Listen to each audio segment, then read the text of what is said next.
Good morning, friends. Stephen Benoon. I'm your host with 5 minutes left, and I apologize for the length of time we've been away. We're going to start hitting this thing pretty hard, though, 2 or 3 times a week. And this week, we're going to be getting into a very, very controversial subject on 5 minutes left here.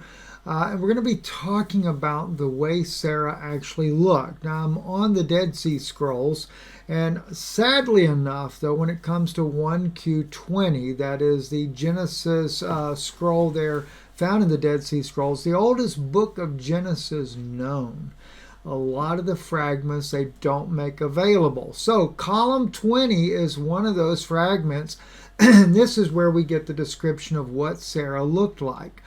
So I want to start off with you guys first and let you know clearly, unequivocally, I am definitely not racist. I am not into supremacy of one race over the other. So to my precious black friends that would be listening to this video, understand that it has nothing to do with race. But I know there is a major movement going on amongst the black community that they are the real Jewish people. And although either way it doesn't matter to me, I want you to know the greatest thing you could ever do is to believe that Jesus Christ truly is the Messiah. And I don't know of any people better than the black community in the United States that have truly recognized that he is the Messiah. In fact, 80% success rate in that. So I kind of feel like you're going backwards when you decide to go back under the law. Now, whether or not you're descendant of the Jewish people, there are both black and white and what we might call olive complected over Middle Eastern Jews. They have been intermingled with every race of people on the earth. So that's, we don't have to argue that any longer. We know that for a fact. But what I do want to share with you is from column 20, and this is from actually from Dr. Charles Worth, his studies there on the Dead Sea Scrolls, and this is written in the Aramaic language. So when you're looking at the Hebrew here on the left side of your page here, it is not Hebrew per se, it's the Aramaic language, but Aramaic used as the Hebrew alphabet. Now, specifically, we're looking right here at this Kol Labanoro, and they have Dara'aya. Excuse me, I can't even see it well enough. Let me make it a little larger there. Dara'aya, there we go.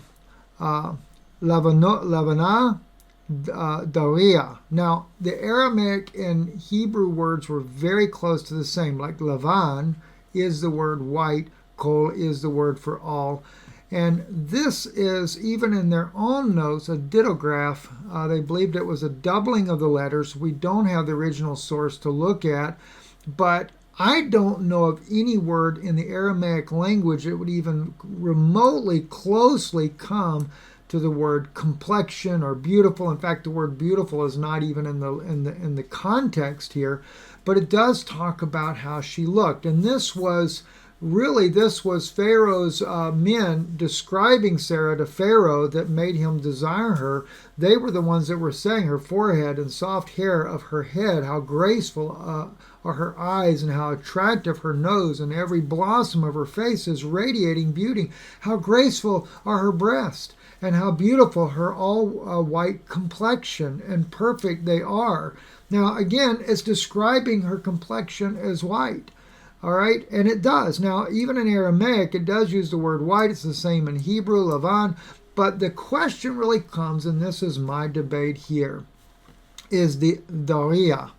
Dara'aya, I do not believe, is the word for complexion. And because there's already an argument of a didograph, which in other words, like they did a double letters, they think that the scribe made a mistake. When you've got a hard to read text there, the letter zayin and the letter dalet can look exactly the same. I think it's seed. I think that, in other words, she came from a seed line that was of a white seed line. And again, I'm not making this not about race of It doesn't mean of a superiority. I think she was strange looking to them because she was more like a Scandinavian looking woman. And that's where this is all at. Fascinating. Hope you enjoy it. Stephen Benoon with 5 minutes left.